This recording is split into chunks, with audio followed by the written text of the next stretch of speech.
acolhidos por todos nós, especialmente pela diretoria espiritual da nossa casa. Queremos saudar também aos companheiros internautas, né? Para aqueles que não sabem, todas as nossas reuniões são transmitidas através da internet, através do nosso site www.celd.org.br e também pelo espiritismo.net.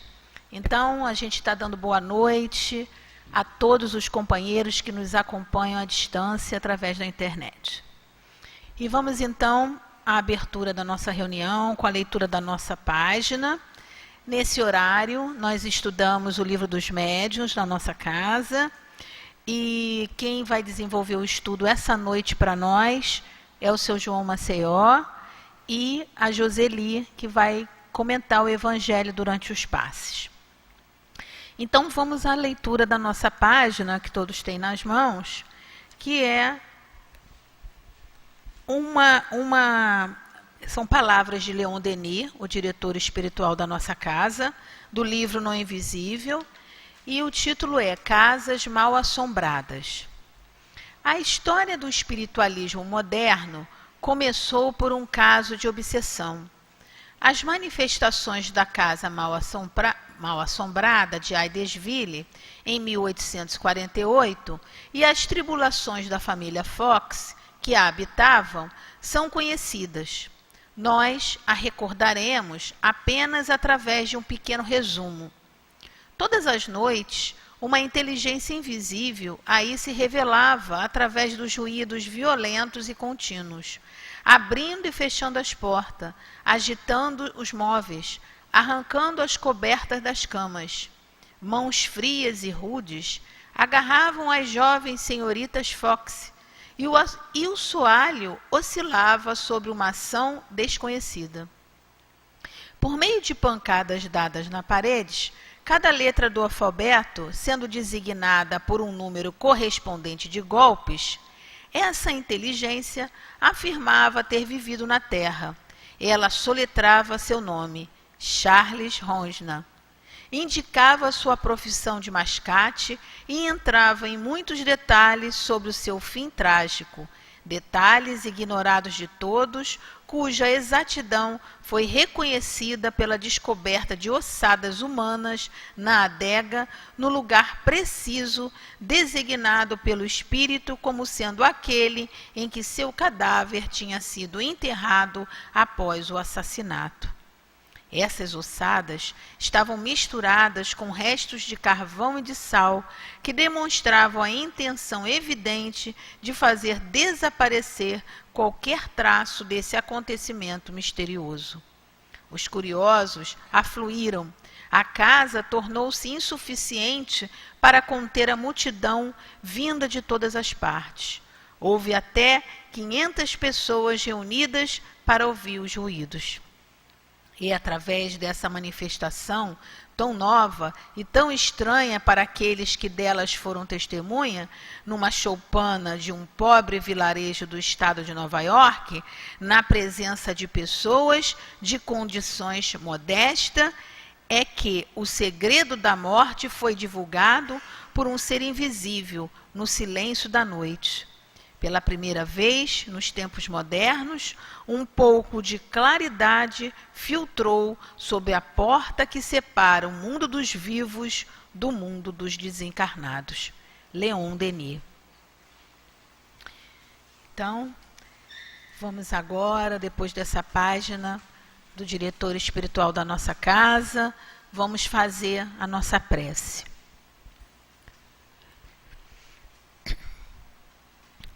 Senhor Jesus, querido amigo, nesse momento então, Senhor, nos dirigimos ao teu amoroso coração, para, Senhor, como sempre fazemos de início nas nossas orações, iniciar agradecendo a oportunidade de estarmos reunidos em teu nome, para estudarmos o teu evangelho de amor à luz da doutrina espírita. Hoje, especialmente, Senhor, estudaremos o Livro dos Médiuns. Assim, querido Jesus, nós agradecemos, mas também te pedimos, Senhor, que envolva-nos a todos nós aqui presentes, encarnados e desencarnados, Envolva-nos, Senhor, a todos aqueles que chegam, Senhor, sofridos ou trabalhadores. Envolva bem como o Sr. João Maceió e Joseli, que hoje estão responsáveis pelo estudo, pelas nossas reflexões, direcionando as nossas ideias. Assim, Mestre querido, agradecidos estamos por essa oportunidade e em Teu nome, Senhor, em nome da diretoria espiritual amorosa da nossa casa, de Leon Denis, de Allan Kardec, mas sobretudo em nome de Deus, esse Pai amoroso, justo e bom, nós pedimos a permissão para iniciarmos a nossa reunião de estudos e passes dessa noite. Fica conosco, Senhor Jesus, abençoa-nos, que assim seja, graças a Deus. Meus irmãos, então, às segundas-feiras, nós estudamos o livro dos médiuns nesse horário, das 19h30. E hoje nós estamos estudando os itens 132 a 132, dos itens 132 do capítulo 11, que trata de lugares mal assombrados. Esse item 132 tem outras subperguntas, mas nós vamos ler só o item para deixar mais tempo para o senhor João Maceió desenvolver o seu estudo. Então, lugares mal assombrados. As manifestações espontâneas que se têm produzido em todos os tempos e a persistência de alguns espíritos em dar mostras ostensivas de sua presença em certas localidades constitui origem da crença nos lugares assombrados. As respostas seguintes foram dadas às perguntas feitas sobre esse assunto. Então vem as perguntas que vão ser desenvolvidas pelo senhor João Maceió. Nós vamos passar a palavra agora ao companheiro, pedindo a Deus que o abençoe.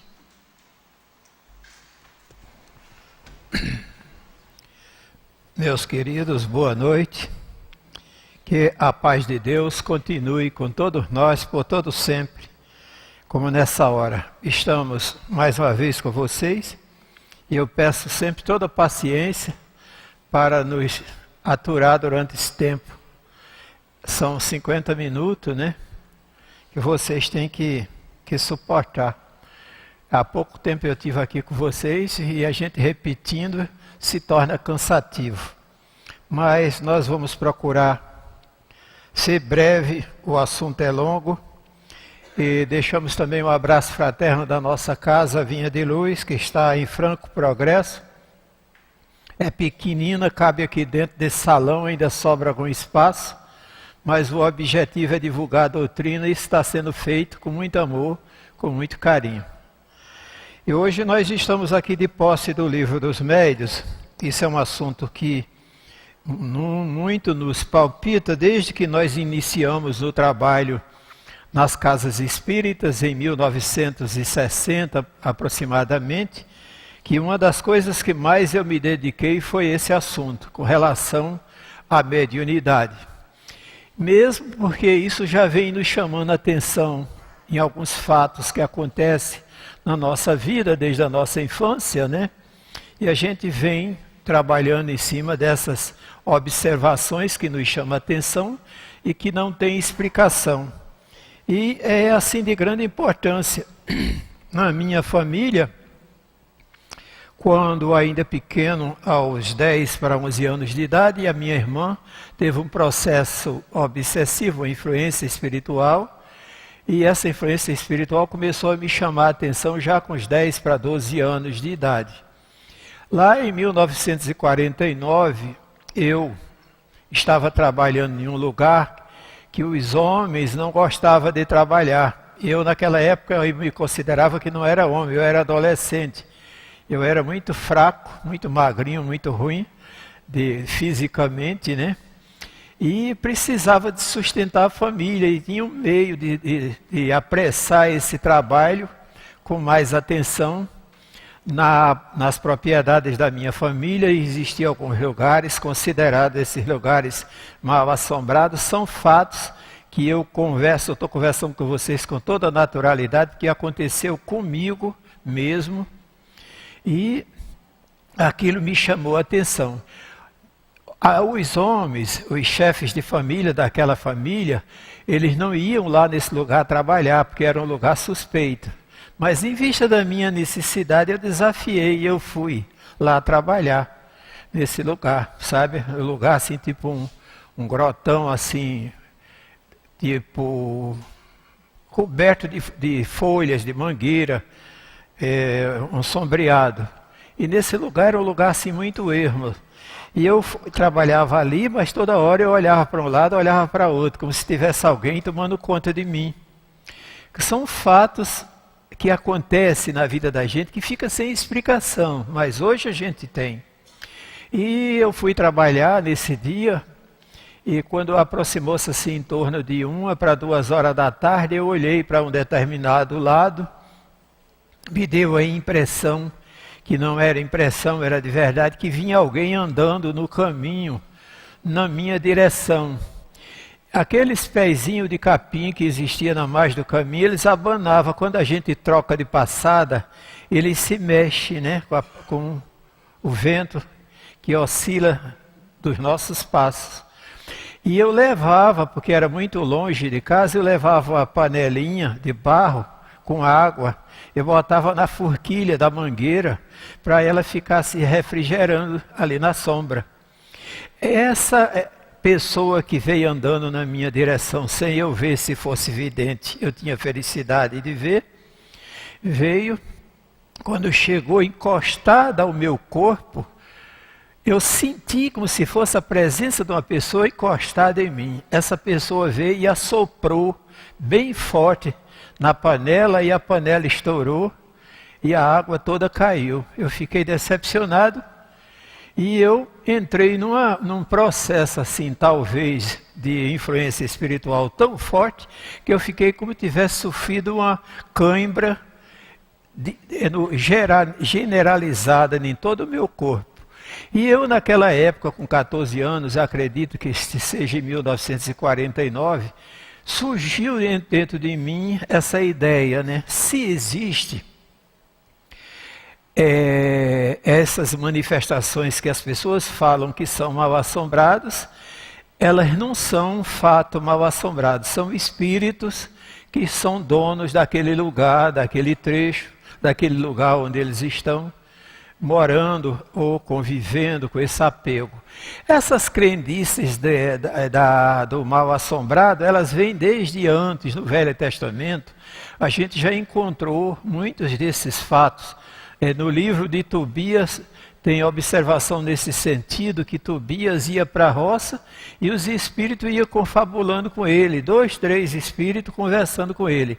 A gente até hoje em dia, quando nós estamos nas atividades nas casas espíritas, existem pessoas que dizem: eu não exerço nenhuma atividade mediúnica porque eu tenho medo que os espíritos apareçam, materialize-se na minha frente, né?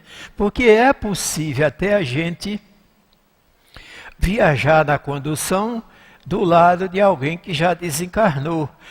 Hoje a gente sabe que é um espírito, mas antigamente era um fato mal-assombrado. Agora há pouco tempo passou na televisão o rapaz que se encontrava com a jovem no interior de São Paulo, numa cidade, marcou o encontro, tudo, aí ele pediu o endereço.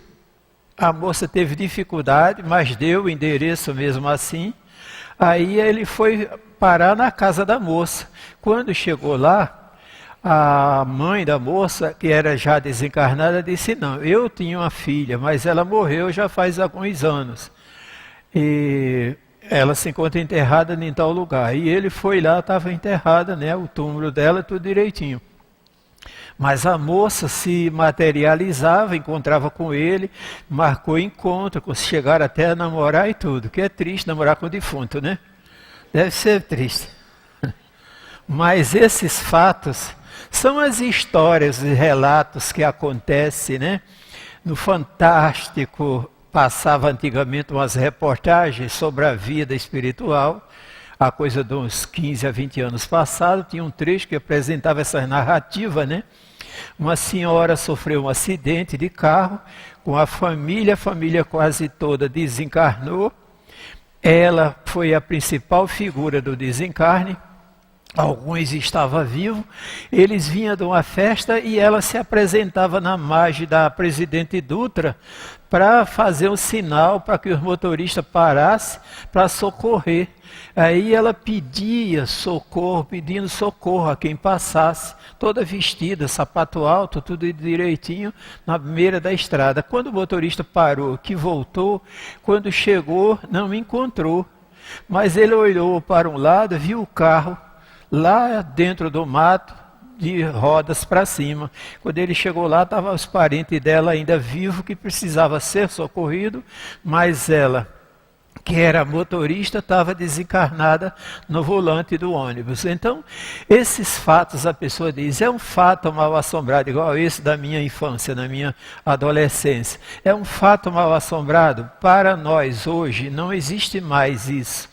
Isso simplesmente são espíritos que estão ainda apegados a esses lugares, como quer chamar a atenção. No próprio livro dos médiuns, tem aquele espírito que se materializou-se para uma pessoa, levou até o cachimbo, com o rapé que ele botava dentro do fumo picado, que ele botava no cachimbo, materializado, e as pessoas de fora às vezes até duvidam, né? Mas isso vem acontecendo até hoje. Esse fato de 1848 foi um dos fatos que chamou a atenção.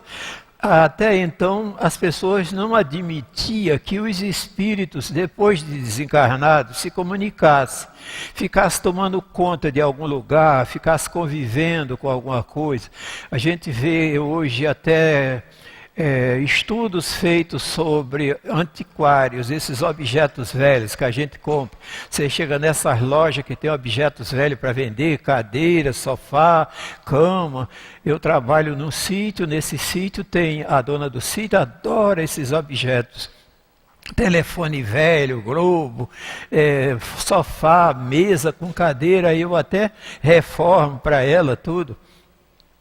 Mas alguns desses objetos têm dono, porque os donos eram tão apegados a ele que ficaram tomando conta. Aí hoje é o assunto que nós estamos estudando. Não podemos ver isso como fatos mal assombrados, podemos ver isso como um assunto exclusivamente de influência espiritual. Aí entre vocês, tem alguém perguntando, mas como é que se processa esse assunto? Através da mediunidade deles? Não, através da nossa mediunidade. No próprio livro dos médiuns, nos mostra que não é possível elaborar qualquer aparição espiritual sem a presença de um médium. O médium não se encontra aqui presente, mas ele se encontra em algum lugar nessa redondeza, fornecendo o material necessário para essa aparição. A gente, às vezes, eu já citei aqui a vocês, no dia de segunda-feira mesmo, aquele caso a casa que, uma família que não parava em lugar nenhum. Todas as vezes que se mudava, chegava naquela casa, e às vezes as casas já tinham sido habitadas, acontecia vários fenômenos mediúnicos e aparições.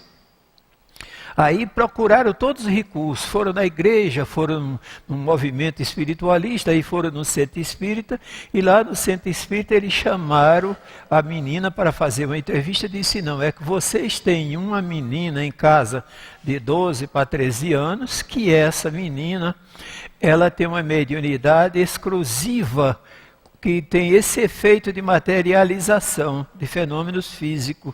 E ela, todo lugar que ela chega, ela dá de cara com esse ambiente que ela já encontra, impregnado por essas vibrações eletromagnéticas causadas pelos espíritos que já conviveram, às vezes, naquele ambiente. Então aí foi desvendado o mistério. Às vezes até os objetos eram colocados num lugar, aparecia em outro. Quando eu vinha para cá agora na condução, eu estava lembrando do filme Os Outros. Eles tomavam conta da casa, né? Pensava que era eles que tomavam, que era dono da casa, mas quem tomava conta da casa eram os outros, né? Por isso que o nome do filme é Os Outros. E aquilo é um fato verídico, né? É um fato verídico que acontece em muitas casas. Nós tivemos no Centro Espírita Gregório Estevão, na Pedra de Guaratiba, uma moça, ela fazia parte dos trabalhos mediúnicos, e a família dela morava acima de Poços de Caldas, em Minas. E lá na fazenda dela, os espíritos andavam dentro de casa, faziam fogo, fechava a porta, abria a porta. Era um sacrifício, né?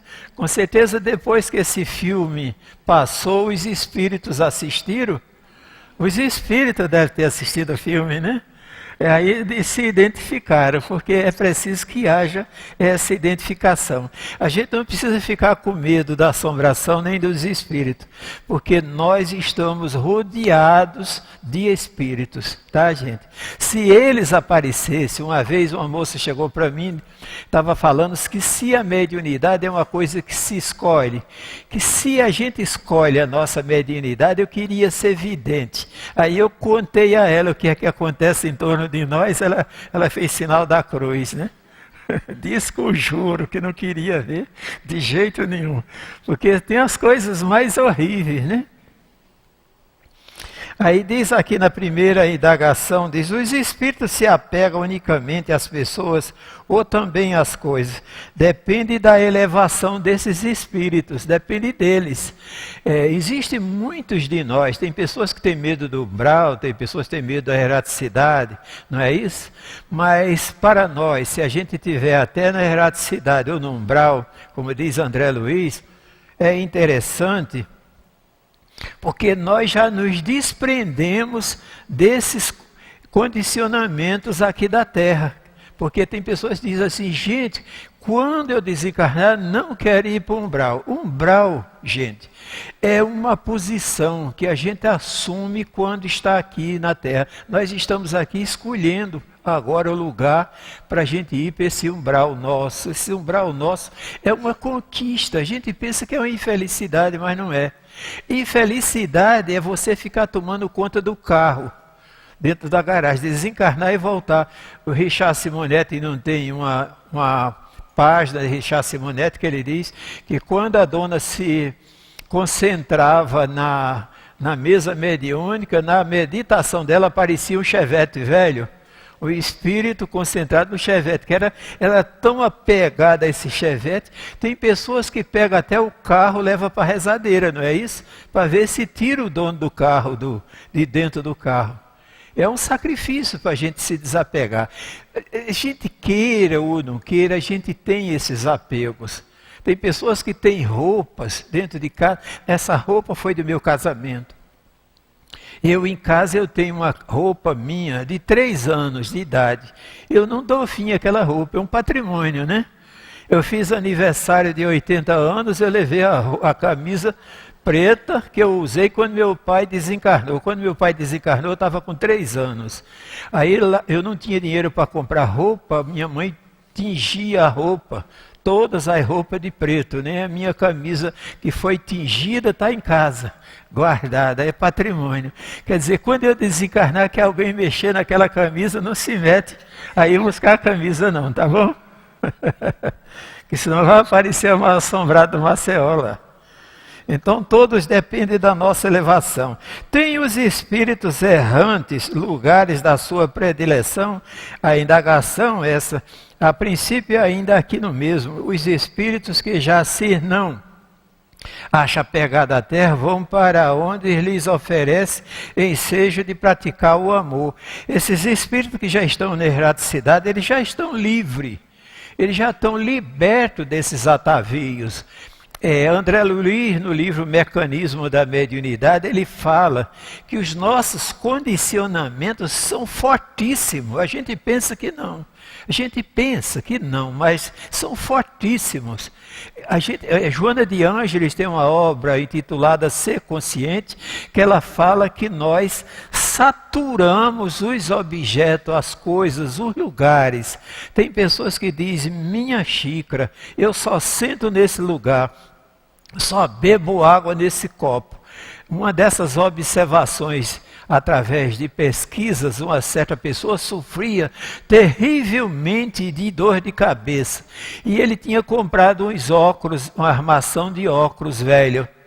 Essa armação de óculos velho era de uma pessoa que era agarrado a esses óculos, não dava fim de jeito nenhum.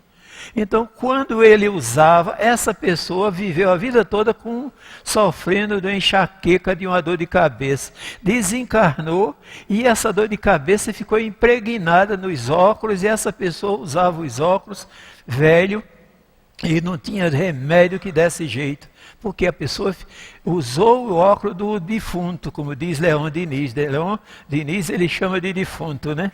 Ele usou os óculos do defunto. Então, isso depende, gente. Quando nós estamos... É interessante que a gente não tenha tanto apego. É interessante. Quanto menos apegos, mais liberdade a gente conquista no mundo espiritual. A nossa liberdade lá, a irmã aqui está se preocupando que ela deve ter algum apego, alguma coisa em casa que ela não quer dar sumiço de jeito nenhum, né? Então, todos nós temos esses objetos, temos essas coisas. Todos nós temos. Agora, o interessante é medir as condições do uso. A gente saber usar enquanto estamos aqui na Terra. E quando nós estamos lá na erraticidade, a gente tem essa liberdade, que a gente já se desengastalhou de dentro desses miasmas infelizes do nosso passado. A gente já saiu dali, conquistou essa nossa liberdade. Quando a gente vai para o umbral, segundo André Luiz, também já conquistamos essa nossa liberdade. Joana de Ângeles, ela diz que a nossa prisão é em vista da nossa saturação aos seres e às coisas. Tem pessoas que têm medo, é uma saturação, é um condicionamento. Nos lugares, nas estradas desertas do interior, existe uma árvore chamada gameleira lá no interior, que essa árvore, todo mundo diz que é uma árvore, um pé de árvore mal assombrado. É tipo uma figueira muito grande, muito bonita. Essa árvore é mal assombrada. Quer dizer, você vai visitar um compadre seu, um parente seu, mas na volta, 10 horas da noite, você vai passar no pé de figueira da beira da estrada, não é isso? Mas desde que você está lá na casa do seu compadre, que você está preocupado em ir mais cedo, antes de meia-noite, que é para evitar que os espíritos dono lá da gameleira estejam lá. Mas nós alimentamos uma intensidade tão grande nesse pensamento, a gente que dá vida e forma aquilo que nós estamos pensando. A gente faz com que apareça assombração, que a gente não tem assombração, mas a gente força, e os espíritos que não estão fazendo nada, estão caçando o que fazer no mundo espiritual, eles se aproveitam da nossa ingenuidade e vêm aparecer debaixo dessa árvore. Aí é que atormenta mesmo. E a notícia vai se espalhar por todo canto. Na gameleira, passou de 10 horas da noite, o inferno está feito, né? Porque a gente é que alimenta essa ideia. O apego dos espíritos a uma localidade, sendo de inferioridade, sendo sinal de inferioridade, constituirá igualmente prova de serem eles mal? Certamente que não. Pode um espírito ser pouco adiantado, sem que por isso seja mal. Isso é que a gente vê, o espírito atrasado é o espírito mau é aquele que carrega seu instinto de maldade com a intenção, às vezes, até de tirar a vida dos outros. Mas nós não. Nós devemos ver de perto que existem muitos espíritos que eles são pobres ainda de evolução, eles aparecem porque foram atraídos. Aquela casa velha morou uma família, sempre usa destruir a casa, ninguém quer morar naquela casa velha. Por que é que não quer morar na casa velha? Porque a pessoa carrega a ideia que os donos da casa estão morando. Mas essas notícias se espalham. Ivone Pereira, nas suas obras, tem uma narração que ela fala que a pessoa estava 2 séculos tomando conta da casa que não vendeu. E além dele aparecer, ele fornecia o sintoma, a vibração do seu campo emocional ao dono da casa, do atual dono da casa. Tinha uma ferida na perna e sofria terrivelmente de dores. E ele fazia 2 séculos que ele tinha desencarnado. Como ele não vendeu a casa, ele ficou tomando conta da casa. Ele não era mau. Ele era uma pessoa simples, modesta. Mas a casa é minha. Não tem pessoas que são mão aberta, né? A casa é minha, eu não vendi, não adianta ninguém querer morar nisso. Tem qualquer fundamento a crença de que os espíritos frequentam de preferência ruínas, eles não têm essa preferência.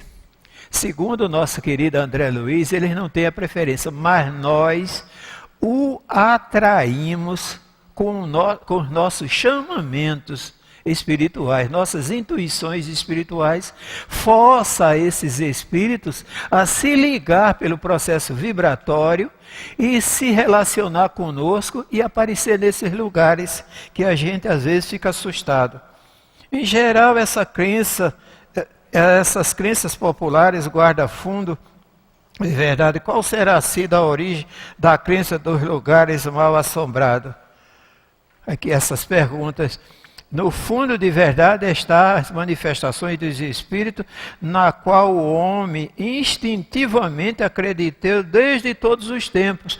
Desde todos os tempos. Com essas histórias, quando brotaram lá no Velho Testamento, já essa notícia veio andando com as histórias de história em história até chegar aonde nós estamos. Só que depois desse 1848, as coisas mudou.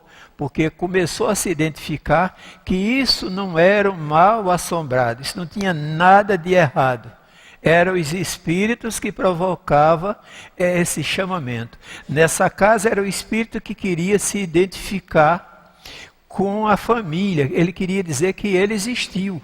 Nós tivemos um companheiro espírita aqui no ramal de Santa Cruz, Carlindo Mendonça, e ele foi convidado a visitar um sítio, uma fazenda, minha fazenda, lá em Campos, no estado do Rio.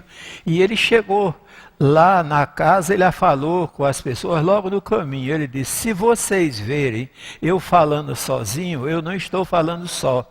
Eu estou falando com algum espírito que está perto de mim, que eu vejo. E quando vocês me deixam, não precisa se preocupar, deixa comigo. Tá bom. E ele foi e chegou lá nessa casa dessa família, eles não dormiam direito, as coisas amanheciam fora do lugar, a porta amanhecia aberta, as coisas eram assim. Aí o Carlindo foi para lá com ele para ver se fazia a identificação. Foi quase parecido com as irmãs Fox. Aí quando ele chegou lá, apareceu uma moça já de uma certa idade, dos 40 anos, 35 para 40 anos, solteirona. Aí ele olhou para ela e perguntou, você está aqui há muito tempo? Aí se você me responda com seu movimento da cabeça, sim ou não. Aí ela disse que sim. E começou a fazer indagação com ela, ele vendo, mas as pessoas não estavam vendo. Aí perguntou a ela por quê, pegou um pedaço de papel e tomou nota. Por que é que ela estava naquela casa durante tanto tempo? Aí ela disse, eu sofri um estupro e fui assassinada, enterrada no fundo do sítio. Hoje é mata, aonde eu estou enterrada, mas vocês podem procurar o cartório de Campos, que meu nome está registrado lá. Quer dizer, os espíritos sempre apareceram nesses lugares. Como não existia explicação do espiritismo, esses espíritos passaram a ser vistos como mal assombrado, como fantasma, não é isso? Mas agora a gente já sabe que não é. Quando alguém, eu até me preocupo muito, quando as pessoas me procuram na rua, me pedem uma ajuda, qualquer coisa, uma informação, eu lembro de Humberto de Campos, que Humberto de Campos diz, às vezes é o espírito, te cuida, né? Porque às vezes é o Espírito que está testando a gente, fazendo um teste. Está conversando com a gente, é um Espírito pedindo ajuda, uma esmola, está materializado. Eu contei aqui a história a vocês do mendigo que só queria que eu desse a ele de presente aquele biscoito da vaquinha, né? Ele exigiu. E era longe de eu comprar o biscoito da vaquinha no supermercado, mas eu fiquei com a minha pulga atrás da orelha, né? Eu disse, será que esse mendigo não é uma materialização para provar que eu não tenho a fé que eu sempre falo que tenho, né? Mas a gente tem que ter esse cuidado, que nós somos médios, os espíritos podem se materializar. Tem uma mensagem também do velho Trôpego, que a pessoa foi para a central do Brasil, encontrou um velhinho cheio de bolsa, que ia para Queimados, pedia uma ajuda para pagar a passagem e a pessoa negou. E a pessoa era espírita e estava vindo do centro espírita e a pessoa negou.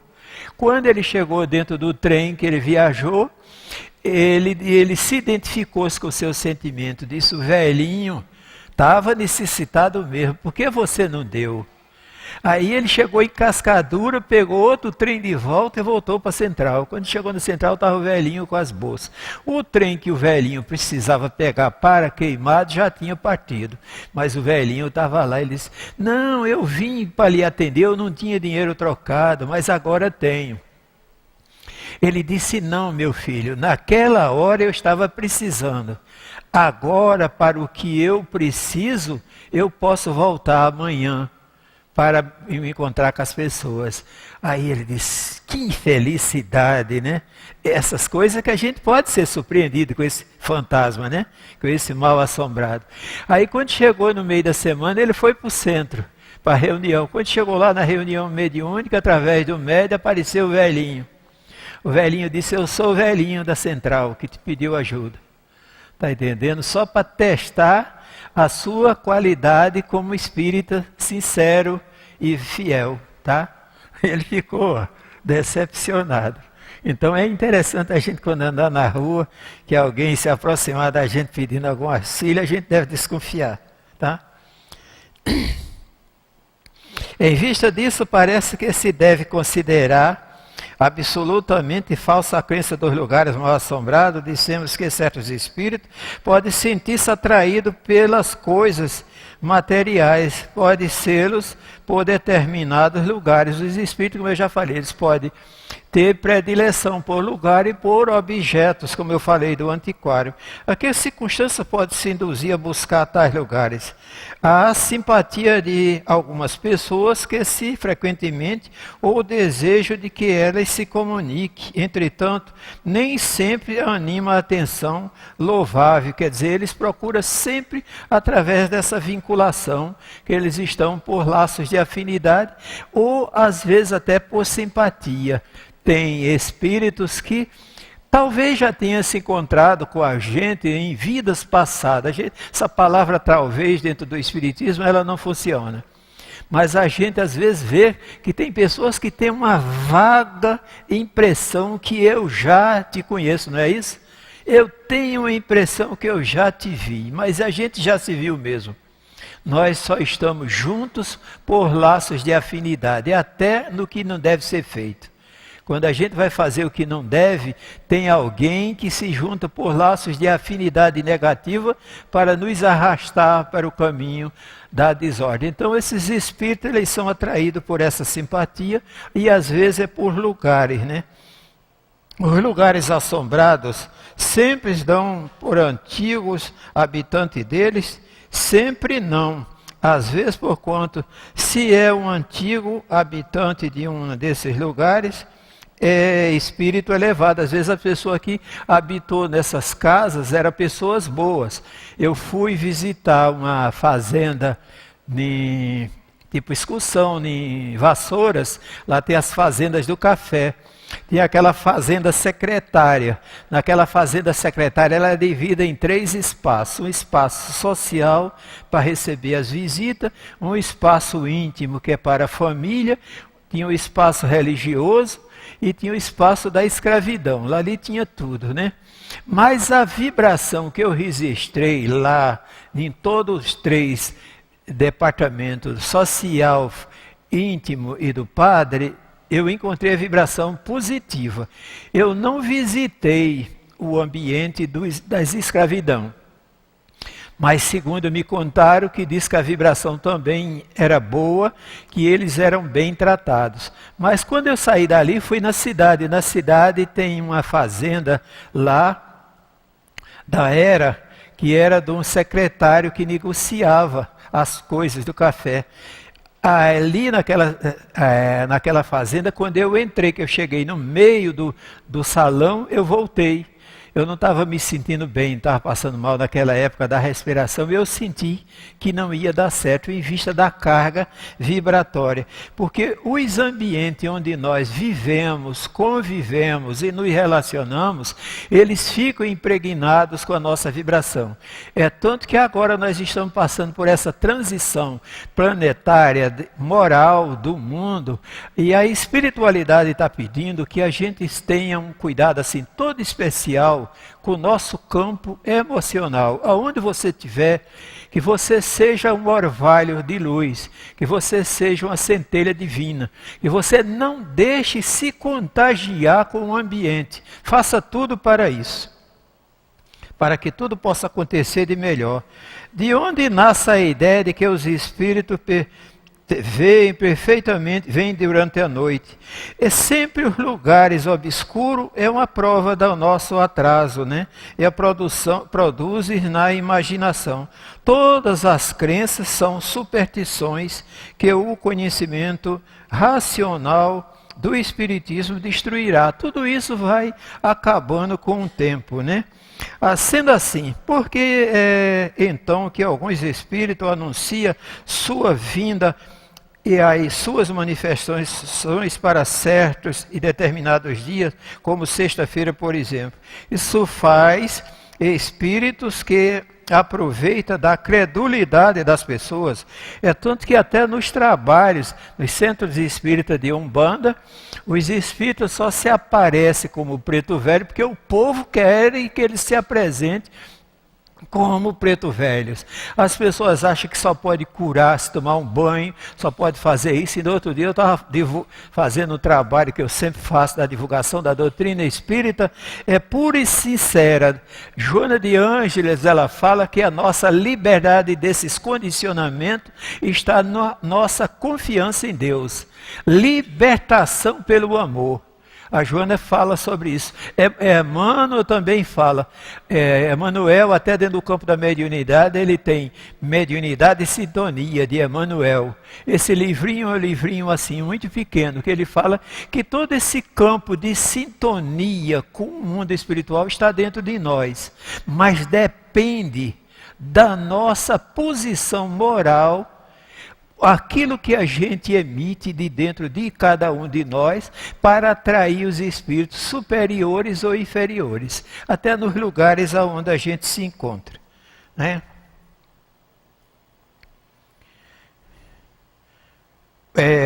Prefere os espíritos frequentar os túmulos onde reposam seus corpos? O corpo era simples vestidura. Do mesmo modo que o prisioneiro, nenhuma atração ele sente pelas correntes que o prendem. Os espíritos, por mais atrasados que sejam, dificilmente eles ficam nos túmulos. Mas já foi visto muitas vezes espíritos no cemitério, caminhando de noite.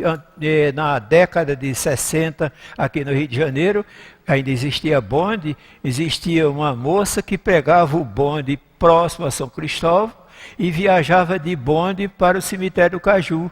E às vezes sentava perto das pessoas. Várias pessoas viajou com aquela moça, inclusive perfumada e tudo, né?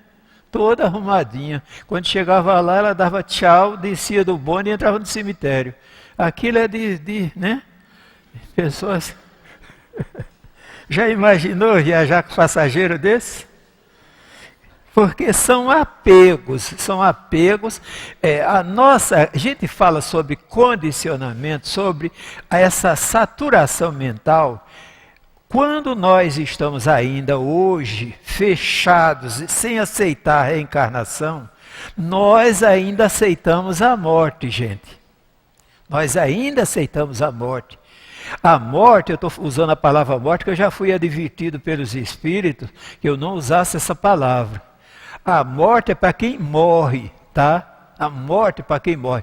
Bezerra de Menezes, no livro Na Fronteira da Loucura, ele mostra que existem muitas criaturas mortas no mundo espiritual. Vocês entenderam? Eles morreram, estão dentro do caixão e não arreda. Eles acham que vai esperar o juízo final. Isso já está 20 séculos lá no mundo espiritual. Agora, nessas obras novas de Manuel Filomeno de Miranda, Bezerra de Menezes, esses espíritos de escola, eles estão fazendo um trabalho de conscientização da reencarnação no mundo espiritual. Porque a nossa reencarnação, visto pela doutrina espírita, tem só 160 anos. Já existia no passado, mas ninguém aceitou. Eles mataram a reencarnação do passado.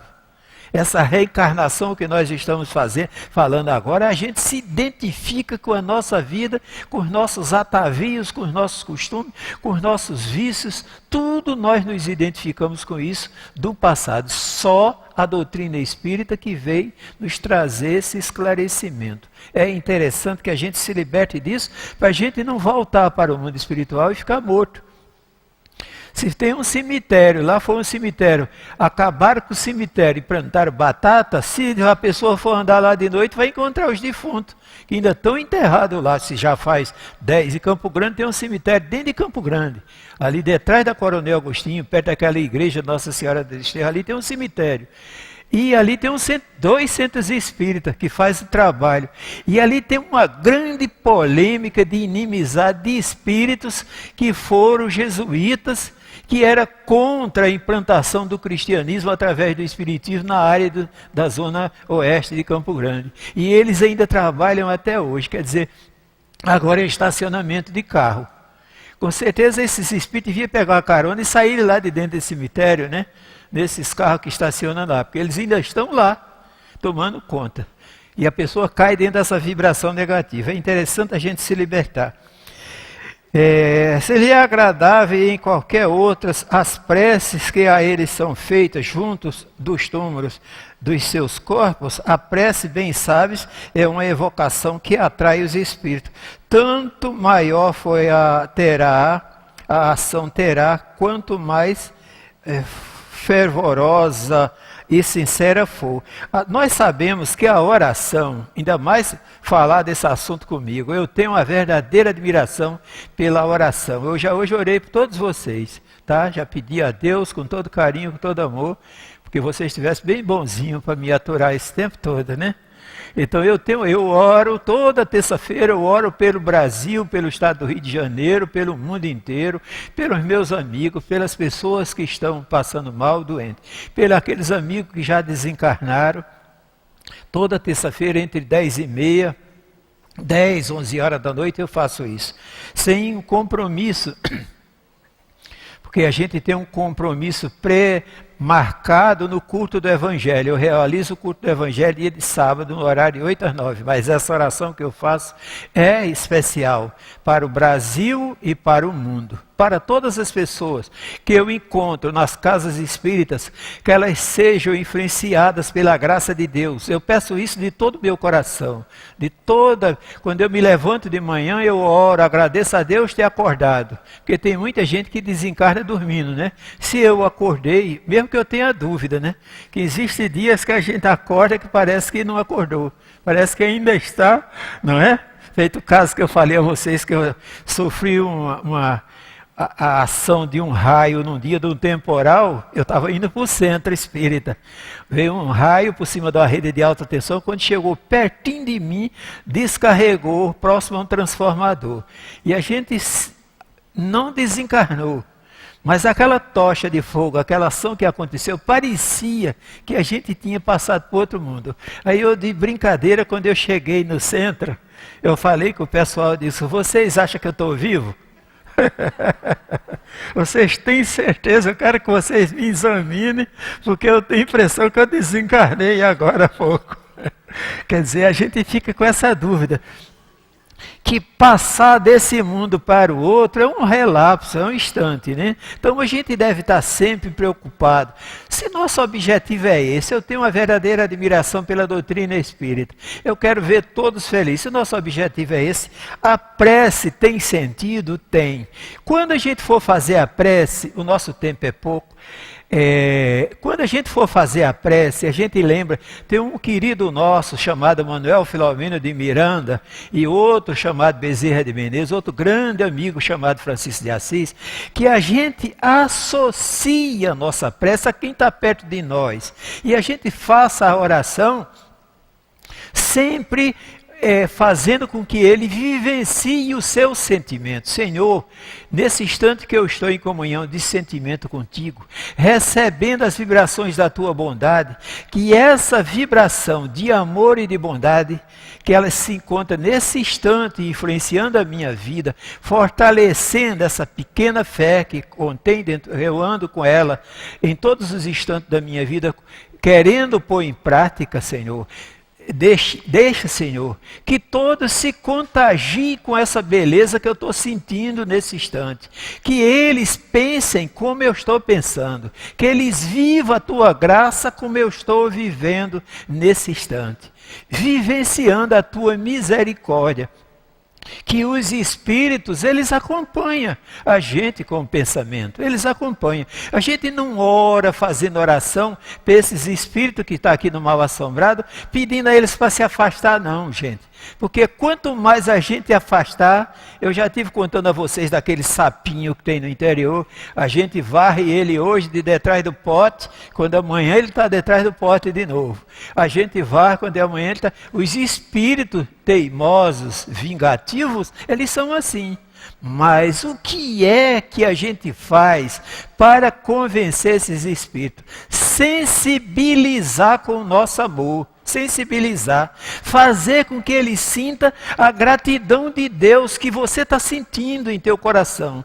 É proveitosa a oração? É, de grande importância. Sempre orar, mas sem pedir. Eu peço a Deus que todos os espíritos que estão influenciando a minha vida negativamente, que eles sejam socorridos e levados para o mundo espiritual. Não. Eu faço oração, eu quero que eles fiquem aqui. E assista a oração junto comigo. Recebam a graça de Deus igual eu estou recebendo. A gente não manda que eles vá embora, porque às vezes são parentes nossos de vidas passadas que a gente fez alguma trapaça qualquer e eles estão ainda ali cobrando, né? Vamos ter paciência. Em vista disso, parece que não deve considerar absolutamente a falsa crença dos lugares mal assombrados. Dissemos que certos espíritos podem sentir-se atraídos por outras coisas, né? Que circunstância pode induzir a buscar tais lugares? A simpatia de alguns, como eu já estive falando, né? Pode estabelecer o lugar desde conflito que de proteger uma pessoa ou uma família, certamente os espíritos voltam. Os bons espíritos que já evoluíram, eles voltam para tomar conta, para ajudar, para proteger, para amparar a gente. A gente deve aceitar parentes nossos que se tornam verdadeiros anjos de guarda. Haverá alguma coisa de real na doutrina da Dama de Branco que eu já falei? São as histórias que hoje, com a doutrina dos espíritos, a gente admite que não seja mais a Dama de Branco. Seja um fato lógico, verdadeiro, que esse espírito queria se apresentar desse jeito para ser identificado. Porque nós somos identificados pelo nosso comportamento, pela nossa maneira de se vestir. Vocês podem prestar atenção que a maneira de vocês se vestir é uma só durante a vida toda. O seu corte de cabelo, sua pintura, seu jeito. Vocês podem prestar atenção que um dia quando eu me manifestar no centro de vocês depois desencarnado, vai ser com a roupa xadrez. Está entendendo? Está aqui, ó. Quantas vezes eu falo isso com vocês, não é isso?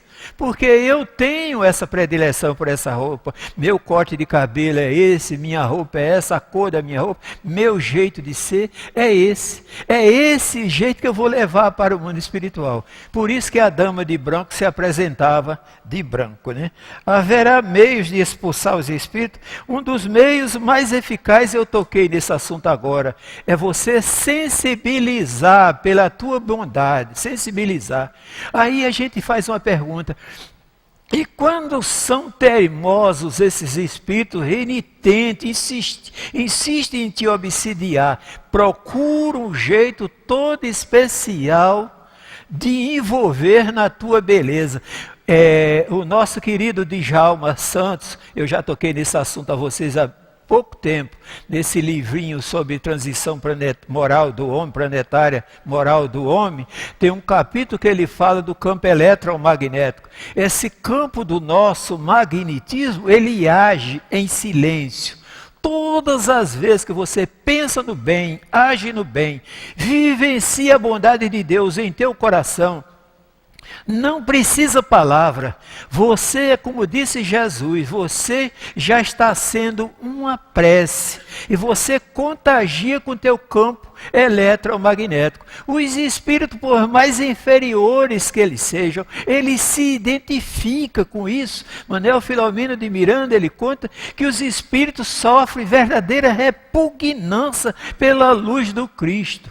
Ele chama o filho do carpinteiro, ele trata Jesus com menosprezo, porque a intensidade dessa luz divina é tão grande que ofusca os olhos desses espíritos imperfeitos. Então, o que a gente puder fazer para contagiar a inferioridade dos ambientes com a nossa beleza espiritual, nós tudo devemos fazer para isso, né? Que se deve pensar da relação da eficácia do exorcismo, ou forçar os espíritos. Eu estou tocando nesse assunto agora. O exorcismo não deve ser feito porque a gente já notou que existe a teimosia, você não convenceu. É preciso que haja esclarecimento e contágio. O Bezerra de Menezes diz que o nosso contágio, certas horas, vale mais que a oração. Por quê? Você atua o teu campo emocional tão lindo, tão sublime, tão bonito, tão belo. Agora esse mês de outubro que a gente falou tanto em Maria, mãe de Jesus, a gente nota que o ambiente onde Maria se apresentou e até hoje é impregnado com essa vibração divina nesses lugares. E os espíritos por ordem inferior, quando chegam nesses lugares, eles são contagiados, né?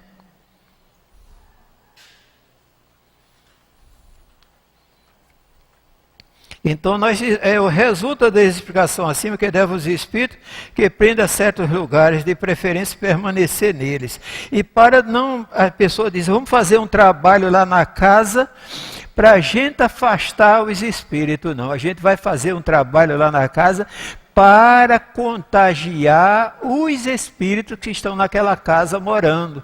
Eles vão chegar ao bom senso através das vibrações de amor e de bondade. Essa questão desses ambientes mal assombrados, eles vão continuar existindo? Vão. Para as pessoas que não aceitam o espiritismo, para as pessoas que não aceitam a vida após a morte, elas vão continuar cultivando esse sentimento. Mas para nós não. Nesse livro, Senda Luminosa, tem um capítulo que fala sobre aqueles que gostam de ler, o capítulo 27, a morte e seus atavios. Essa morte e seus atavios mostra que nós somos, no mundo espiritual, o que nós levamos daqui. Apego à roupa, apego aos lugares, apego aos objetos, apego à simpatia, ao bem que a gente quer. Mães de famílias que voltam para dentro de casa para obsidiar o filho, porque gosta dele demais, se torna uma terrível obsessão. Então, tudo aquilo que exageradamente a gente se autossaturou, nós vamos levar isso para o mundo espiritual. Nós vamos levar, transportar dentro de nós. Esses atavios nossos do mundo espiritual é o que nós estamos sendo aqui no mundo nesse instante. Não adianta falsa ideologia. Eu creio em Deus, só aqui dentro do centro. Quando chegar ali fora, não creio em nada. Uma falsa ideia que eu admito acima de tudo, sou cristão, mas não faço nada. Esses dias eu vi uma pessoa dizendo, eu sou cristão, mas eu quero que o resto se dane. Quer dizer, aí não é cristão. E Jesus, de maneira nenhuma, nunca alimentou essa ideia de condenar ninguém. Então nós estamos aqui pregando a liberdade do nosso sentimento e dando consciência à vida espiritual. Que tudo isso que acontece em todos esses fatos mal assombrados, nada mais é do que a manifestação dos espíritos. Uns espíritos querem provar que existiram e aonde moraram, outros querem mostrar a simpatia que ele tem pelos seus entes queridos, pelos objetos e pelas coisas. Então nós devemos, acima de tudo, contagiar o ambiente com a nossa beleza, pedir a Deus que sejamos a luz do mundo, que sejamos essa luz, por mais simples que a gente seja, a gente tem que chegar a um bom senso nessa encarnação agora, que a espiritualidade está pedindo, até o nosso querido Fabiano de Cristo, ele está pedindo que a gente não se afaste, não desliga a televisão quando o quadro for triste. Procure sustentar aquele momento que você está vendo, aquela cena triste, daquela destruição da Síria, da África. Procure um momento que você possa contagiar eles à distância com a tua beleza espiritual. Eu já creio em Deus. Peço de todo o coração, Senhor, que essa centelha de luz que brota no meu coração contagie aquele sofrimento de todas aquelas pessoas que sofrem por esse mundo afora. Porque nós, como disse Jesus, nós somos a luz do mundo. Muito obrigado, tá? Nós vamos agradecer, né, ao seu João Maceió pelo estudo que ele nos trouxe. Tão bom, não é? Tão agradável. E a gente, o tempo, né, a gente tem que dar continuidade. Mas foi muito bom, que Deus o abençoe, que seu Maceió possa estar outras vezes aqui conosco, né? Que Deus lhe abençoe, viu, seu João? Agora nós vamos passar para a segunda parte da nossa reunião e nós vamos estudar o Evangelho no seu capítulo 24, não coloqueis a candeia debaixo do alqueire, e o item 17, que é carregar sua cruz. Quem quiser salvar sua vida, a perderá. Antes de nós lermos o Evangelho, gostamos de lembrar, né, aos companheiros, que a responsabilidade da tarefa mediúnica está a cargo dos nossos irmãos médios. Nós outros que formos portadores de mediunidade, a gente pede que, por gentileza, não deem passividade. Tá bom? Então, vamos à leitura do nosso Evangelho, que vai ser comentado pela nossa Joseli. E nos diz assim o item 17. Sereis benditosos quando os homens vos odiarem, quando vos separarem, quando vos tratarem injuriosamente, quando rejeitarem o vosso nome como mal por causa do Filho do Homem. Alegrai-vos nesse dia e exultai, porque uma grande recompensa vos está reservada no céu, porque era assim que os pais deles tratavam os profetas. Aí o item 18. Chamando para junto de si o povo com seus discípulos, ele lhes disse: se alguém quer me seguir, que renuncie a si mesmo, que pegue a sua cruz e me siga, porque aquele que quiser salvar a si mesmo se perderá. E aquele que se perder por amor de mim e do Evangelho se salvará. Com efeito, de que servirá um homem ganhar todo o mundo e perder a si mesmo?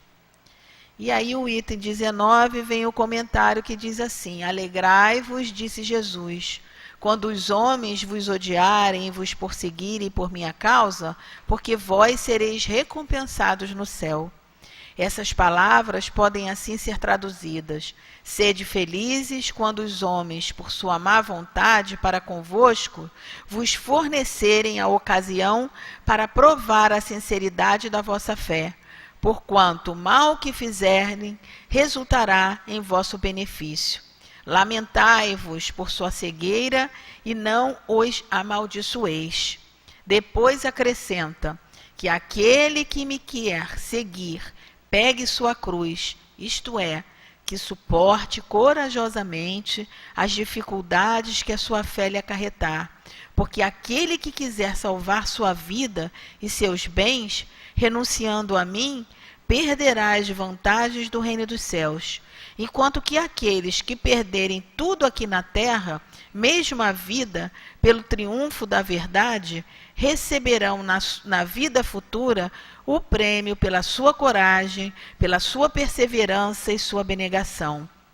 Mas aqueles que sacrificam os bens celestes aos prazeres terrestres, Deus dirá: já haveis recebido a vossa recompensa. Então, nós vamos pedir aos nossos companheiros médiuns, não é, que se dirijam aos seus locais de trabalho, acompanhando a orientação da coordenadora do salão, não é? Nós outros que estamos aqui na assistência, né? Vamos nesse momento não se ligar nesse movimento dos médiuns, né? Vamos assim fechar os nossos olhos, acerenar nosso coração, nossa alma, né? Nos ligar à figura amorosa do Senhor Jesus junto a nós. Os queridos companheiros internautas que nos acompanham, se liguem aqui à casa, para juntos, né, todos nós nos unirmos pelo pensamento, pelo sentimento do bem, né? Nos liguemos uns aos outros, aos nossos benfeitores, nossos guias, não é? Nossos amigos espirituais, a diretoria espiritual dessa casa. Agora, com o sinal da companheira, estamos todos prontos aqui no nosso salão, no CELD, vocês aí na internet também acerenem os seus corações e vamos à nossa prece. Senhor Jesus, chegamos então ao momento do passe. Momento esse, Senhor, que recebemos do alto, dos teus mensageiros de luz, esses bondosos companheiros da espiritualidade, os fluidos, Senhor, balsâmicos, benéficos, renovadores das nossas forças, das nossas energias. Por isso, Mestre Jesus, te agradecemos por esse momento. Mas também, Jesus, te pedimos por todos nós aqui presentes, encarnados e desencarnados, todos os irmãos que estão ligados a essa casa pelo pensamento e pelo sentimento. Que sejam derramados sobre todos nós, Senhor, as tuas bênçãos de luz. Envolva a companheira Joseli, aos irmãos médiuns, Senhor, que estão responsáveis pela tarefa. Derrama sobre eles, Senhor, forças de paz e vibrações de amor, para que juntos, Senhor, possamos dar por iniciada, com a sua autorização, com a autorização da diretoria espiritual, mas, sobretudo, com a autorização de Deus, iniciamos esse momento, essa hora do passe. Fica conosco, Jesus, que assim seja, graças a Deus. Que a paz de Jesus se faça presente em nossos corações. A perseguição aludida por Jesus representa as dificuldades que encontramos para vivenciar o Evangelho e as incompreensões existentes entre os homens com relação a ele, Jesus. A cruz que carregamos deve ser para nós motivo de alegria, porque é o prenúncio da libertação. Então, qual o roteiro sugerido por Jesus para aqueles que pretendem andar em suas pegadas? Renuncie a si mesmo, tome sua cruz e siga-me. E o roteiro para a conquista da felicidade inclui o desapego ao bem próprio, em proveito do bem de todos, a suportar corajosamente as consequências dos atos de ontem e de hoje, e a procura de Jesus como divino modelo. Renunciar a si mesmo significa desprender-se do egoísmo, através do esquecimento de si próprio em favor do próximo, e a vivência integral das coisas espirituais. Ninguém conquista algo sem esforçar-se de algum modo, e ninguém resgata esse ou aquele débito sem sofrimentos. E tomar a sua cruz é a aceitação resignada e com ânimo das provações e resgates pelos quais temos que passar e cuja causa está nos erros cometidos por nós no passado. Quanto à expressão siga-me, no dizer de Jesus, significa o tomarmos como modelo, procurando em seus exemplos as diretrizes para a nossa vida. E a expressão salvar-se a si mesmo e perder-se significa viver uma vida voltada para os prazeres e gozos que o mundo oferece, na vã ideia de a estarmos aproveitando. Contudo, renunciar aos prazeres e gozos do mundo não significa que o homem deva adotar uma postura completa de fuga a esses prazeres, mas vivê-los, atribuindo-lhes o relativo valor. E perder a vida pelo amor ao Evangelho e salvar-se corresponde a viver uma vida de renúncias e sacrifícios, dedicada às coisas espirituais, cuja recompensa é a bênção da paz na vida espiritual. Portanto, nossa cruz representa as dificuldades e obstáculos da vida presente, consequência de nossos erros do passado. Constitui, ao mesmo tempo, a nossa esperança de libertação, cabendo-nos, portanto, carregá-la com ânimo, firmeza, alegria e resignação. Para isso, é necessário seguir o roteiro estabelecido por Jesus, quando ele diz, siga-me, quando ele diz, eu sou o caminho, a verdade e a vida, e ninguém irá ao Pai senão por mim. É seguir todos os ensinamentos que ele nos deixou através do Evangelho. Que possamos, então, continuar a nossa trajetória confiantes e entendendo que todo o sofrimento que vem, mas vem para o nosso aperfeiçoamento. Que Jesus nos abençoe. Graças a Deus.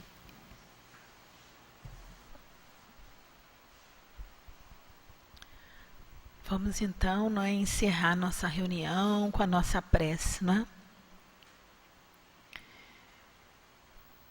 Senhor Jesus, nesse momento então, estamos encerrando a nossa reunião de estudos e passe do Livro dos Médiuns. Mas antes de encerrarmos, nós gostaríamos primeiramente de agradecer.